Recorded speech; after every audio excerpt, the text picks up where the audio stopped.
15 شعبان کی رات میں ہمارے ملکوں میں جو ہمارے عجمی ملک ہیں اس میں وہ کچھ ہو رہا ہے جو نہ میرے نبی نے کیا، نہ صحابہ نے کیا، نہ تابعین نے کیا۔ عجیب و غریب عبادات گھڑ لی ہیں، عجیب و غریب اس کے اعمال بنا لیے ہیں اپنی طرف سے، اور مسجدیں بھری ہوتی ہیں اور روشنیاں لگی ہوتی ہیں اور آتش بازی ہو رہی ہوتی ہے۔ میرے نبی نے اس رات کی فضیلت بتائی، عمل کوئی نہیں بتایا۔ جیسے یہاں کوئی صلاۃ تسبیح کی جماعت کرا رہے ہوتے ہیں، کوئی اجتماعی تہجد پڑھ رہے ہوتے ہیں، کوئی دیگیں چڑھا رہے ہوتے ہیں، کوئی آتش بازی کر رہے ہوتے ہیں، تو وہ اس میں اتنا غلو ہو گیا ہے کہ یہ بھی ٹھیک نہیں۔ اور کچھ علماء نے اس کے رد میں اس کا اتنا انکار کیا ہے کہ اس رات کی کوئی فضیلت ہے ہی نہیں، یہ بھی ٹھیک نہیں۔ اس بیچ کا راستہ، اس رات کی فضیلت میں جتنی احادیث ہیں وہ ضعیف ہیں، لیکن اتنی کثرت سے ہیں کہ ان سب کا مل کر جمع ہو کر کم از کم وہ حسن لغیر ہی تک تو پہنچ جاتی ہیں۔ اور ابن عثیمین رحمۃ اللہ علیہ نے بھی یہ لکھا ہے کہ زیادہ سے زیادہ ان احادیث کے مجموعے سے، چونکہ اگرچہ ضعیف ہیں لیکن کافی زیادہ ہیں، تو وہ حسن لغیر ہی تک پہنچ جاتی ہیں۔ تو حسن لغیر ہی سے کوئی عمل ثابت نہیں ہوتا، عمل ثابت ہوتا ہے صحیح حدیث کے سے۔ ایک احادیث کی کثرت سے روایات اور ایک امت کا عمل، کہ امت کا بہت بڑا طبقہ صدیوں سے اس رات کا اہتمام کر رہا ہے، لیکن کچھ عرصہ پہلے تک اہتمام تھا دن میں روزہ رکھنا، رات کو کوئی نوافل پڑھ لینا، کوئی 2 چار زیادہ پڑھ لینا، لیکن اب یہ ڈھول تماشے جو اب شروع ہوا ہے اس کا تو کوئی وجود ہی کوئی نہیں ہے۔ تو اس رات کو اللہ تعالیٰ نے مبارک بنایا، اور حدیث پاک میں آتا ہے کہ اللہ تعالیٰ اس رات میں ساری دنیا کے لوگوں کی بخشش فرماتا ہے سوائے 5 آدمیوں کے۔ 5 کے سوا سب اہل ایمان کی بخشش ہو جاتی۔ مشرک، المشرک، پہلا مشرک، دوسرا مشاحن، مشاحن کیسے کہتے ہیں؟ دل میں بغض رکھنے والا، کینہ رکھنے والا۔ تیسرا مسبل ازارہ، اپنے پاجامے شلوار چادر کو ٹخنوں سے نیچے تک لے جانے والا، لیکن ایک شرط کے ساتھ کہ وہ تکبر کی وجہ سے ہو، سستی کی وجہ سے ہے، غفلت کی وجہ سے ہے۔ چونکہ جب آپ نے ایک مرتبہ اس کے بارے میں بات کی تو حضرت ابوبکر صدیق نے کہا یا رسول اللہ، میری چادر، عرب چادر باندھتے تھے جیسے ہمارے پنجاب کا لباس چادر تھا، اب وہ کم ہو گئے، ہماری تو بزرگ عورتیں بھی اور مرد بھی سب چادر باندھتے تھے، شلوار تو کسی کو پتہ ہی نہیں ہوتا تھا ہمارے بچپن میں۔ یہ تو پھر آہستہ آہستہ جب تعلیم آئی تو شلوار دیہاتوں میں بھی اور شہروں میں عام ہو گئی۔ تو اگر وہ اس لیے لٹکا رہا ہے کہ طبیعت میں تکبر ہے، پھر اس وعید کا وہ حقدار ہے۔ اگر ویسے اس کی نیچے جا رہی ہے تو میرا مالک ایسا، وہ تو ہے ہی رحیم و کریم، ہے ہی رحیم و کریم، ہے ہی رحیم و کریم، صرف شلوار نیچے لٹکانے سے وہ اتنی شدید سزا دے۔ اگر اس کے پیچھے تکبر ہے، پھر ہے یہ، تکبر نہیں ہے تو انشاءاللہ وہ اس سے محفوظ ہوگا۔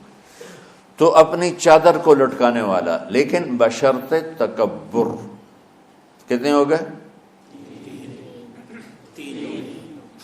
عاق لوالدیہ، ماں باپ کا نافرمان، نافرمان ایسا کہ دکھ دینے والا.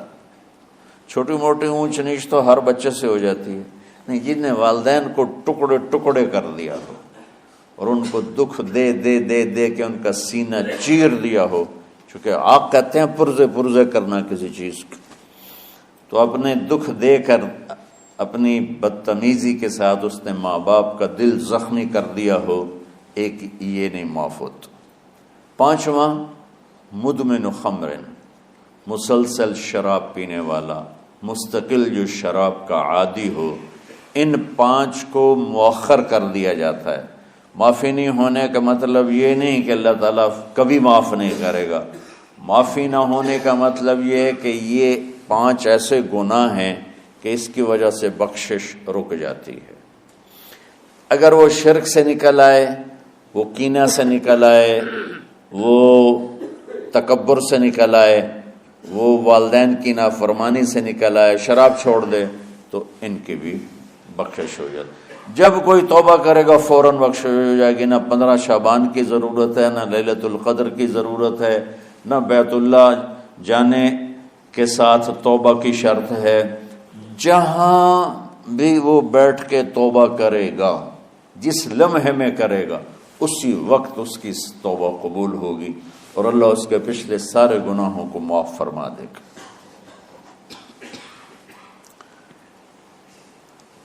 دن کا روزہ، رات کا قیام، زیادہ زیادہ قیام سے مراد نوافل ہیں. کوئی گھر میں پڑھ لے، کوئی مسجد میں پڑھ لے. نوافل، نفلی عبادات گھر میں ہی افضل ہوتی ہیں. میرے نبی سنتیں ہمیشہ گھر سے پڑھ کے آتے تھے. تہجد اپنے گھر میں پڑھتے تھے، مسجد میں نہیں پڑھتے تھے. سوائے اعتکاف کے آپ اپنے نوافل سنتیں سب گھر میں پڑھتے تھے اور مسجد میں صرف فرض آ کے ادا فرماتے تھے. اور اس کے بعد بیٹھنا ہوتا تھا تو بیٹھ جاتے تھے، اٹھنا ہوتا تھا تو اٹھ جاتے تھے. تو اعتدال اللہ کو ہر چیز میں پسند ہے. دنیا جو مختصر ہے اس میں کیسے پسند نہیں ہوگا؟ آخرت جیسے معاملے میں بھی اللہ ہم سے کہہ رہا ہے اعتدال، امتن وسطا. ایسے عیسائیوں کی طرح ترک دنیا بھی نہ کرو، یہودیوں کی طرح دنیا کے پیچھے نہ پڑ جاؤ. رزق کے حلال بھی کماؤ، اپنے بچوں کو بھی دیکھو، اپنے فرائض کو بھی دیکھو جو دنیاوی ہیں، اور اللہ سے بھی اپنا معاملہ ٹھیک کرو اور درست کرو. بعد کے زمانے میں صحابہ کے بعد سے ہی ایک انتہا پسندی امت میں آئی. ساری ساری رات جاگنا. فلاں بزرگ تھے وہ رسے سے اپنے بالوں کو باندھ لیتے تھے کہ نماز پڑھتے پڑھتے جب نیند آئے اور جھٹکا لگے تو رسے سے بندھے ہوئے بالوں سے اس جھٹکے سے تکلیف ہو اور ان کی آنکھ کھل جائے اور پھر نفلوں میں شروع ہو جائے.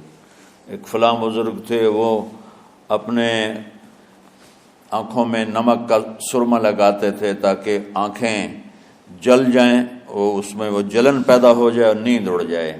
یہ ایسے واقعات بھرے پڑے ہیں. فلاں بزرگ تھے انہوں نے 30 سال عشاء کے وضو سے فجر کی نماز ادا کی. یہ اپنی جگہ پہ بزرگی ہے، لیکن یہ بھائیو یہ دین ہم پیش نہیں کر سکتے. فلاں بزرگ تھے وہ 30 سال سے ستو کھا رہے تھے کہ روٹی کھانے اور ستو کھانے میں 70 دفعہ سبحان اللہ کا فرق پڑ جاتا ہے. تو روٹی کھائیں تو 70 دفعہ سبحان اللہ کم کہہ سکتے ہیں، اور ستو کھائیں تو 70 دفعہ سبحان اللہ زیادہ کہہ سکتے ہیں.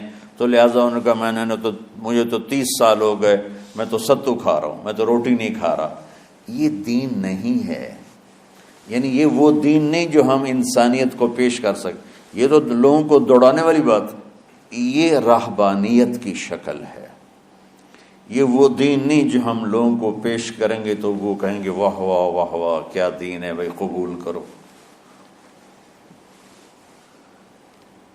یہ ایک قسم کا غلو آیا. میں ایک حدیث سناتا ہوں، بخاری شریف میں بھی ہے، مجھے اب ہر شے بھول گئی. لیکن وہ ہے نہی الغلو، اس طرح کر کے آپ لوگ زیادہ جانتے ہوں گے جو پڑھ رہے ہیں کہ غلو سے نہیں۔ حدیث آپ کو سب کو یاد ہوگی کہ 3 صحابہ آئے اللہ کے نبی کے گھر اور پوچھا کہ اللہ کے نبی رات کیسے گزارتے ہیں؟ تو گھر والوں نے کہا سوتے بھی ہیں، جاگتے بھی ہیں، کھاتے بھی ہیں۔ تو وہ تینوں آپس میں کہنے لگے وہ تو نبی ہیں، سوئیں بھی تو کوئی بات نہیں، اور شادی ہے کوئی بات نہیں، ہم تو نبی نہیں، ہمیں تو کچھ کرنا چاہیے۔ ایک نے کہا کہ میں ساری زندگی روزہ نہیں چھوڑوں گا، ایک نے کہا کہ میں ساری زندگی سوؤں گا نہیں، ایک نے کہا میں ساری زندگی شادی نہیں کروں گا۔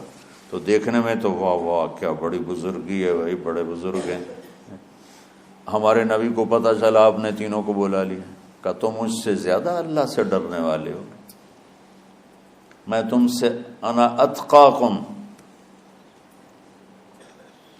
یا اخشاکم، الفاظ آپ لوگ کو زیادہ یاد ہوں گے لیکن مفہوم میں صحیح پیش کر رہا ہوں۔ آپ نے کہا میں تم سے زیادہ اللہ کو جانتا ہوں، تم سے زیادہ اللہ سے ڈرتا ہوں، میں سوتا بھی ہوں، میں کھاتا بھی ہوں، میں روزے بھی رکھتا ہوں، میں چھوڑ بھی دیتا ہوں، میری بیویاں بھی ہیں، میں اپنی بیویوں کے پاس بھی جاتا ہوں۔ تم دین میں غلو سے بچو، پہلے امتوں کو ہلاک کر دیا دین میں غلو۔